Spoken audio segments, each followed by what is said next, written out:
Hello and welcome to Miniatures Rundown. Today we're talking Age of Sigmar again, and this time, Stormcast. Yep, we have started the faction foci. But it'd be foci, I guess. Foci? Yeah, we started the faction foci. Faction focuses.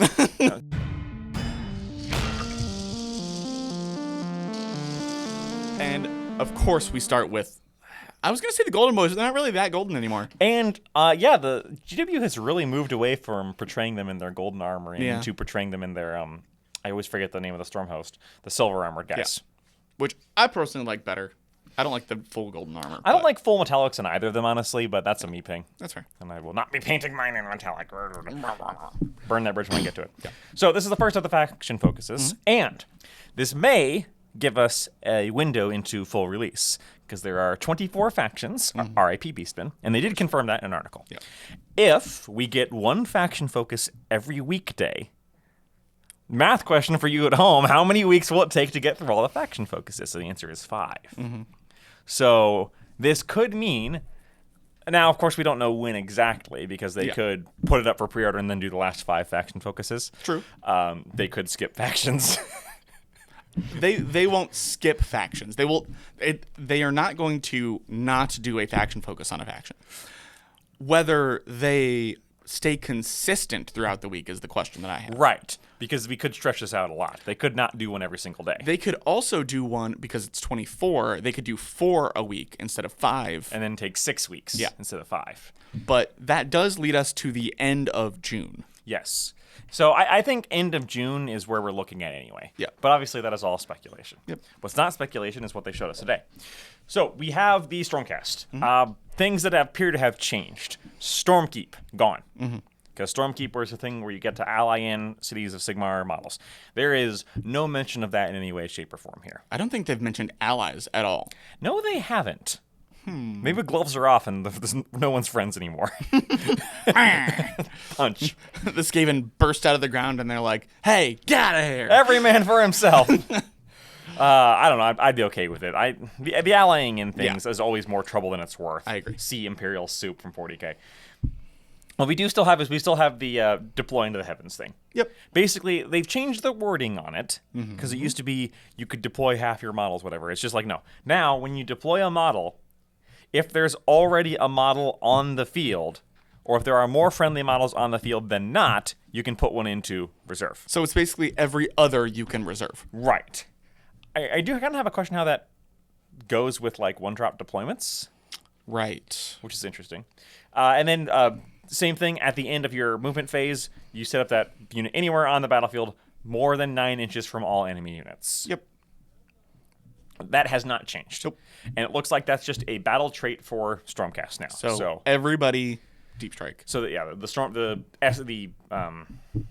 forget what they were called. The Stormkeep versus other vanillas. There was the 2 big factions, and then there was the sub factions that anybody could take on either side. They were really in love with the 2 big factions idea for quite a few books last edition. And then they stopped, which was good. Yeah, because it kind of wasn't great. What is also new is that, hey, you know how like some weaker factions get reinforcements built in? Yeah. You know, returning models? What if Stormcast had that? Now, to be fair, it says once per battle. Yes. So and it's non-unique infantry or cavalry. Yep. So no bringing dragons back. Grind us for the top rope. And it has to have 2 or more models as well. Yes. So set up a replacement unit with half the number of models, rounding up, more than 9 inches away. I'm glad it said 2 or more models, because then if you had 1 model, you have to like cut it in half. I had to bring my hobby saw to every game. I guess I'll cut my Andrasta in half. What's also interesting is that we have the return of Finest Hour, which was a heroic action that gave you +1. That literally anyone could take. Yeah, and now it's Stormcast. Stormcast only. Which, fine. Once per turn, which is interesting. And that's, just once per turn, you can pick a friendly Stormcast unit and give them +1 to save and wound. Yeah. Cool. I mean, it's really good. It's really good. And once per turn for, I don't know, we'll see. All of this, of course, we have to see. And I love, by the way, that before their faction focus, they had to put a disclaimer of, please wait to see this all in context before you start complaining. Yeah. I love the dichotomy between those two of it's like, guys, wait till you see the whole thing, but here's some of it. Yeah, it's almost like they know what they're doing. Oh. They've named a few of the storm hosts, which are your basically they're your detachments or they're the sub-factions. Sub-factions, right. Battle formations is what they call them in Age of Sigmar. Yeah. Worth noting that we're only getting 4 as opposed to the 6 of Space Marines in 40K. You only get 4. Thunderhead Host or Lightning Echelon or Sentinels of the Bleak Citadel. I don't know what the last one is. They didn't tell us. You get to the Sentinels of the Black Citadels is once per turn, pick a friendly Ruination Chamber unit, so that's like the Reclusians, and give them a 5 up board for the rest of the turn. Cool. Yep. Nice and simple. Once per turn. There's nothing bad about that. They've also confirmed that everyone gets 3 artifacts of power and 3, what do they call them? Heroic traits. Sure. Enhancements. So 6 enhancements total is what you're telling me. Yes, gotcha. almost like, hey, that's something that's not broken in 40K. No, so, crib it. Now, they also clarified a little bit more about spells and prayers. Specifically, spells, prayers, and manifestations, blah, blah, blah, blah, blah. Every faction pack comes with lores for spells and prayers. Some have a spell lore, some have a prayer lore, others have both. So they kind of are letting you know that, like, not everyone's going to have both. I mean, Khorne is not going to have a spell lore. I'll tell you that right now. And who doesn't have priests? I mean, Tzeentch doesn't have priests. They all have. Maybe Tzeentch might be mage only. I don't know. I could see that going either way. But, like, Stormcast particular or Skaven in particular have both. Yes. So the one Stormcast prayer they've shown off is Bless Weapons, which was one that was in the old book. Yep. It's kind of similar. Pick a visible, friendly Stormcast infantry unit, wholly within 12 inches. Add +1 to the attack characteristic if it goes off. If you save up enough points to make your chanting roll 12 up, you can pick everybody within 12 inches. That's pretty cool. What's interesting is if you only get the initial roll off, which remember, go back to the previous video we did about these things where it's you have to build up your chanting rolls now. Basically, you have to pray a lot to make things happen. If you only get the baby version off, it's 1 Eternals infantry unit. If you get the full version off, it's all Stormcast Eternals units. I did not notice that when I read it the first So time. not only does it affect more people, but it affects other things, including your heroes and Krondus. Yeah. your Krondus, your chariots, your... But it's going to take a while to save up a 12-up chanting roll. Yeah. Because it has a chanting value of 6. So unless you spike that D6 and get a 6 the first time, you're not going to make it go off immediately anyway. Right. So this is not happening turn 1. Now, we don't know the other shenanigans that we have, and getting a 12 means saving up at least 6 points and then rolling really well. Yeah. So I'm getting a feeling this is not something you're going to be able to plan for unless they have shenanigans to build priest points. Which some Ritual might. points. I keep just wanting to call them priest points. Yeah. It's priest. It's the faith... no, never mind. Acts of Faith from Cawdor. No, I was going to say, like, faith... Like, tickets that you turn in at the the amusement park? Indulgences? Sure. Let's just call them indulgences. That won't upset any Lutherans. I'm very sorry. That'd be fine. We also got to see a few war scrolls. We got to see Krondies, Yndrasta, A Knight Arcanum, Annihilators, and also the Prosecutor Scroll. We won't go in too deep into any of these because you can look at them yourself. Yeah. But all of these are... We don't know the points. Right. But they all look fun, and there's some things to talk about in here that because it broadcasts certain changes that are happening. So, for example, Krondus, he's got 20 wounds, a 3-up save, 12-inch movement. Yeah, his Fire Breath attack is now, instead of being, it used to be for Dragon's Breath, you'd roll a number of dice equal to the either an attack value or the number of models in the unit, and for every 4 up you get a mortal. That's gone. Now it's just 1 attack with 2 up to hit, 3 up to wound, 2 rend, D3 plus 3 damage. It's only 1 attack, but that's a lot of damage. That's still an average of 4.5 damage. Yeah. It's an average of 5 damage, which because Age of Sigmar has bleed over Is good. is good because that is on average going to kill 5 guys. It also has shoot in combat, which remember, not everybody has anymore. We already saw this on Nagash's profile, but we've seen more about how things bracket. He doesn't get worse in every way when he gets hurt now. His jaw attack loses attacks. I like this version a lot better than the old version where it was like whole lines of text. Durthu players rejoice. Yeah. And he still is a wizard that double casts and adds +2 to his casting rolls, and he still has Atavistic Tempest where he gets to pick something bad to happen to an enemy within 18 inches. Yeah. Easy peasy. And then he also I like how he kind of got his monstrous rampage built in. Yeah. Because it used to be that, a monstrous rampage, you'd like do the roar where you try and stop someone from doing a command point on a 3-up. Those are gone, but he just has it built in. Yep. Same thing. It's even keyworded as rampage. Yes. Well, yeah, because monsters, all of these have them. Yeah. I don't think that's unique to him, No, I don't think so. but it's good that they put it in there. Like, I don't think Nagash had a rampage, No. despite probably being a monster. Once upon a time, he would have been, yes. Yndrasta, on the other hand, Oh boy. She is cool. she is cool. So 8 wounds, 3-up save, 12-inch movement. Then Gavar is her spear. Then Gaber. I'm trying to think of like a then Gavar, when Gavar, who, what, when, where, how Gavar. It's her spear because she's got a spear and her sword.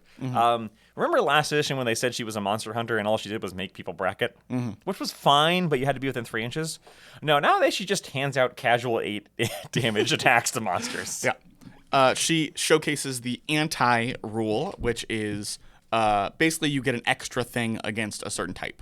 So she has anti-monster on Vengavar on both versions for +1 rend. And she has an ability that is double damage with Vengavar against monsters. So it's normally 1 attack, 3 to hit, 2 to wound, 2 rend normally. So 3 rend against monsters. So if you're keeping track, Kronda's up here, who is a monster, has a 3-up save. So that drops him to a 6-up save. And then it does 4 damage normally, but against a monster that goes up to 8. Yeah, that didn't have to say double damage. But it does. And it also works on our melee profile, which is mostly the same except in hits on a 2 instead of a 3, and has 3 damage instead of 4. So it's only 6 damage per attack. Right. Her blade is fine. It's only 3s and 3s, 2 rend, 3 damage. Yeah, with 5 attacks, it's okay. It's In whatever. BD, LOL. The other big thing about her is that she gets 3d6 to charge, like prosecutors. So I think it's more like she's supposed to hang around with prosecutors now. That makes That was sense. always the dumb thing. Like she was supposed to hang around with the paladins who were like 5-inch movement. They're like, Yeah, trying to keep up with her when she was movement 12. and she's like, keep up with me. Also, she was an anti-monster hunter, but she also resurrected things in an aura. Yeah, that was odd. She resurrected things in an aura. That's gone. Now she just gets 3d6 to charge. She does disable negative control modifiers for everybody within 12 inches. Sure. So she still kind of has that kind of castle. We have to see how much that's going to come up. We also have to see how many points she has. Right. I'd also like to point out she has a natural 5-up ward. Yep. All the time. I mean, 3-up save, 5-up ward, 8 wounds is not going to take you that far. Like, if you get charged by a Great Unclean One or a Bloodthirster, you're going down. But Yeah, she really needs to strike first against her target monsters. which with Deep Strike and a 3d6 charge and That's the thing. With Deep Strike, 9 inches, and then an average on a 3d6 is like 10.5 inches. Yep. So you're probably going to get to charge and murder whatever you want to charge and murder. Yep. Unless your opponent screens very well. Knight Arcanums. These were the masked wizards from Dominion, the Yep, box at the Dominion Oversoul. box. They haven't changed too much. It's interesting. This is the first time we've seen anti-manifestation on a... on a weapon. Yeah, so her wizard stick punches endless spells real good. Yep. +1 rend against endless spells. Which most of the endless spells already have 5 or 6-up saves. But I just think means they don't get a save. Some of them have 3-up saves. I still don't think you're going to be running up to an endless spell and punching it with her. Probably not. But she does. She also gets +1 to summon and +1 to banish in her casting rolls. And manifestation still can't move near her. And she has a 4-up ward against them. So she's very good at summoning and very good at killing your opponent's summons. Yes. It's a niche role, but it exists. It was niche back then. Unless endless spells turn out to be real good, I don't see her being brought a lot. And again, points notwithstanding. Yep. If she's 60 points, Something tells me the Voidstorm scroll of the Knight Arcanum is not here anymore. Or the Knight... I can't remember her name. The one knight Incanter. Incanter. The Incanter everyone brought because they had the LOL no scroll that worked on everyone up to and including Nagash or Teclis once per game. I'm going to have a funny feeling that's not there anymore. probably not. So maybe the slot for your wizard might be a little more open. It's true. Annihilators. This one's interesting because no one ever bought Annihilators with shields. Yeah. No one gave a crap. They had a 2-up save. They still do. 3 wounds. Their hammers are actually literally the same as what they were. Yeah. They still have the deal mortals to everybody when they drop down. Yep. And the big thing is that their shields now, when you charge them, you roll a dice for every model in this unit, so 3 or 6, any of the rolls are a 6, the target gets strike last for the rest of the turn. So kind of a shield wall thing. Yeah. So very defensive, decent hitting power. Does some mortal wounds on the drop. I want to see the Grand Hammer version. Yeah. So what is interesting to me is that this does not say Annihilators with hammer and shield. It doesn't say Annihilators with anything. You think maybe this is? I don't know, but it does say... Well, the description does say those who carry mighty shields instead of meteoric Grand Hammers can use them to brace for impact. I'm just interested to see why this particular sheet does not differentiate the two. I'm not saying that they are the same kit. They are the same thing. I'm just wondering why it didn't. Yeah, I'm going to guess that the other one just is called Annihilators with meteoric Grand Hammers. Possible. Because they did that last time. Yeah. And they were, 100 points more. Yeah. Because one was good and one was really bad. Then they talked a little bit more about the Spearhead Spotlight. So we saw the Prosecutor War Scroll, but only for Spearhead. Yeah. And we don't know if it's the same for normal Age of Sigmar. It's probably not. Yeah, they did say that the Spearhead War Scrolls will be different. Right. We don't know how much different, but... So it's interesting they did that. We're not going to cover Spearhead too much. Not that we don't think it's a good idea, but just that... Yeah. I think our hearts kind of lie more with large Age of Sigmar. Yeah. I want to see more about Spearhead, but I also need a more complete picture. Yeah. Them just showing us one thing. Doesn't tell me much. No. So that's it for the Stormcast faction focus. It shows us a little, and we'll kind of get a pieces of the puzzle of Age of Sigmar as a whole as these come out, which I'm interested to see. Yeah. Because we get little bits about things that are definitely true as we see them pop up in War Scrolls or in the faction focuses. Yep. My main thing is we've seen Stormcast, we've seen Skaven. What are we going to see for the faction focuses of people who are getting indexes? That's fair. I feel like it's going to be... I feel like this is what the index is going to look like, and then like in 40K, it's going to expand when the Battle Tome comes out. Which is already interesting because the decisions to make are already more in-depth than in the indexes in 40K. And that's why I'm wondering if this is the index. No, because this is the faction pack. Yeah. So, interesting. This You're right. is pre-Battle Tome. You're right. Oh, I didn't think about that. Yeah, because this is already way more. Because in 40K, you got a detachment. You didn't have a choice on which detachment to take, and then you picked your units. And you're already already has sub-factions. So hopefully they've learned from their mistake in understanding that 40K players really didn't love having one option. Yeah, at least give us two. I'm imagining some of the smaller factions will get fewer. How many sub factions can you put in Fire Slayers? Guys on foot, guys on dragon. That's it. Yeah. We'll let you know when Fire Slayers comes out. Yeah. But for now, that's it for Stormcast. We'll see you next time with Skaven and whatever else they throw at us this week. See you then. Bye.